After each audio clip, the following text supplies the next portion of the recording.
I was up in the mountains having a good old time. But your marathon, here is more of a traditional roller coaster that...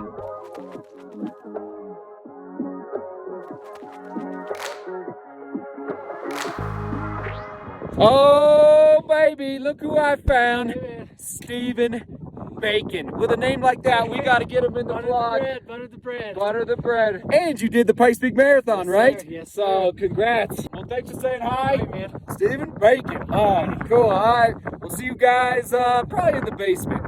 And we're back. Okay, I have drawn on the poster board. I need to be efficient right now. It's busy times, busy training times. We're going to talk about my roller coaster for the New York City Marathon, but I decided to pivot a little bit because my roller coaster for the New York City Marathon is not what you should do at all. Therefore, I decided, you know what, I'm just going to jot down my basic concept of what I would approach for, let's say, your first or second marathon, okay? And again, I'm just talking here, this is just basic overview for volume. And what do I mean by volume? How many miles or kilometers per week are you running in preparation for a marathon? Let's do it. Question of the day, 2 options. Option number 1, what has been key elements of your most successful marathon training block? Okay, if you want to talk about volume, workouts, what have you, let us know in the comments. Option number 2, are you in the midst of a marathon training block right now? If so, which one are you training for? Okay, around the world, their marathons are coming back, they're starting to happen again. It's just awesome that, Chicago, Boston are right around the corner. So anyway, let us know in the comments. All right, here we go. Let's dive in. Oh man, don't do this. So I did the Pikes Peak Marathon about a month ago, it feels like, about a little less than a month ago. I'm more of a mountain runner than a road marathon runner. Therefore, I put precedence for mountain running races. That's what I plan to do in 2022, but we shall see how the schedule pans out, as we talked about a couple days ago here on the vlog. And therefore, the Pikes Peak Marathon overtook the New York City Marathon training block in 2021, just so you are aware. My rule of thumb is for road marathon training, your block should be 12 weeks at the minimum, and then preferably around 16 weeks, okay, which I'll dive into in a second. Some of the elites do 18 weeks, and I've seen even 20 weeks for a full marathon training block. For me, for New York City, oh man, 9 weeks. Not good, everybody. So I have missed, and let's just pull it up right now. Let's count it out for all of you.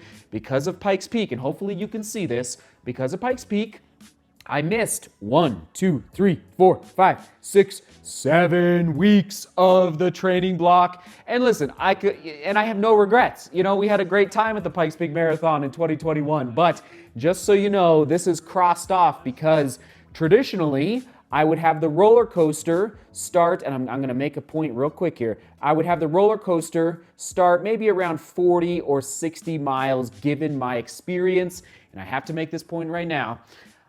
If you can strive to go injury-free for 6 to 8 full training blocks in a row, back to back to back to back to back, 6 to 8, what does that look like? 18 to 24 months of no injuries. Okay, niggles are okay. An injury is where you have to stop running. A niggle is where, you have a little ache and pain. You might have to, foam roll a little bit, but you're able to keep running. So for me, the reason, so here's the deal. I have now stacked 7 in a row. So I am actually entering into even though this one is shortened, which we're about to, so the only reason I feel confident in doing what I'm about to show you, and again, don't do this, okay? But here's my New York City Marathon training block. I'm using the endurance, the mountain running, the strength training, and listen, patience, everyone. High schoolers, college students, don't do this. It's taken me decades, okay? Literally 2 decades, not to mention 5 years from the age of, I'm gonna call it the age of 30, really 30, 31, to the age of 36 right now in 2021 of very consistent training, but very consistent training with high vertical gain, high altitude. Now a little bit, well, really the last 2.5 years, but especially now, more strength training. I'm just gonna call it what it is, old man strength. I don't know what's going on. I'm feeling strong. I keep saying this, and it's something to cue into as you're listening.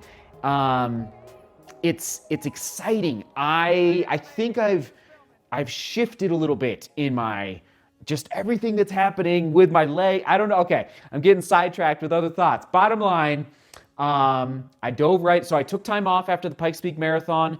I took a down week where I ran like 20 miles for the week, maybe 25, I think it was. Took 4 days off, no running, no cross training. Boom, hit you right here in week, I think 7 or 8. Let me just look here. Week 8, all right, at 140 miles for the week. This was last week if you're following along on Strava. And then it was about 19,000 feet of vertical gain.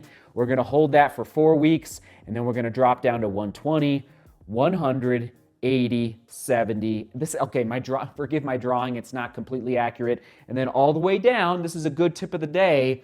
I like to do 20, for a road marathon, it's a little different, but I'm gonna say 25 to 30 miles in the 6 days leading up to, so the New York City Marathon happens on a Sunday. So Monday to Saturday, I like to do 25 to 30 miles in those 6 days, just so you know. So that's what that 30 represents down there before the actual race. Obviously, for the week, I'll end up at 56 miles, well, a little more than 56 miles because of the actual race. So it's crazy. This topic came up, I believe, on Strava. I forget your name. Basically, somebody was like, Seth, what is your New York City Marathon roller coaster look like? Here you go. I'm being very transparent with you. Again, don't do this. I'm a mad scientist taking calculated risks, and you don't do this, okay? So traditionally, I would do the roller coaster up over here. But we don't have over here.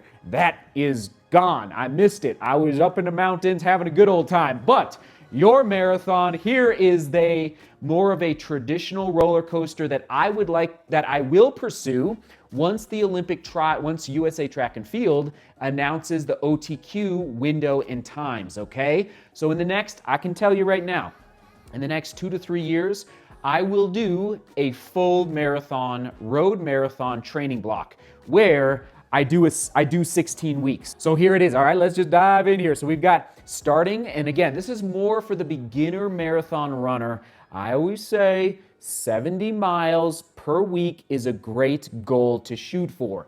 On average, you can do the math, it's about 10 miles a day. Obviously, that's not how you train, 10 miles a day, but you would do, your long run, you do your tempo run, you do your eventually threshold runs. But I would recommend week 1, start out at 20 miles and frankly, maybe even a little bit lower, maybe 15 miles for the first week of training, and then 30, and then 40, 50, 60, 70, and then so in week 6, I would hit 70 miles, okay? But again, keeping in mind, I don't know your running history, I don't know your volume, I don't know your leg type, like your adaptation process, I don't know your injury history, and I don't know how much racing you've done, let's say at the half marathon. This is just general terms, okay? So week 6, 70 miles, hold that for a month, down week in week 10, that's what that 10 represents, 40, so go from 70 down to 40 just to hit the reset button. Make sure you're not overtraining. Make sure you're arriving at the starting line fit,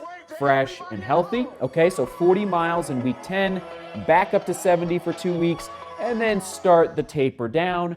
I do a 3-week taper, but for an early marathon runner who's just getting started, you might want to look, okay.